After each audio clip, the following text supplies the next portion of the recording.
So, good day. Testingin natin ang ating mic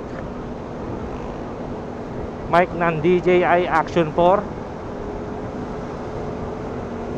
Ang brand nga pala ng mic na ito ay Racing Boy.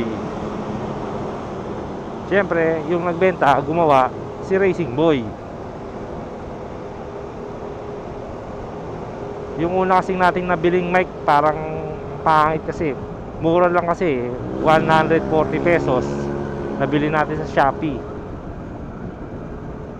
Tapos pagka ginamit natin dito sa action cam,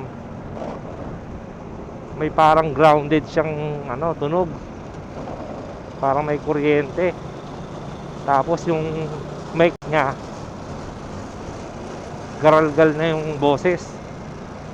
Kahit hinaan natin yung gain, nag negative 12 na tayo sa gain niya tapos ganun pa rin, pangit pa rin yung mic. Parang may ground nga talaga siya. Ito sana okay to. Sana maganda yung audio quality nito. Open visor nga pala tayo. Tapos medyo okay yung takbuhan natin.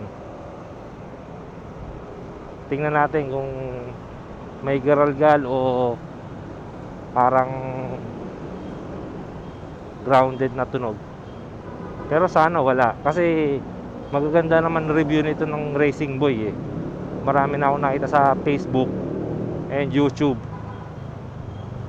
Ito talaga yung target ko, kaso may lumabas sa Shopee natin na mas mura, 140. Ayun, nadali tayo ng mas mura. Kaya pagka bibili kayo guys, doon na tayo sa quality, sa subok na recommended ng iba.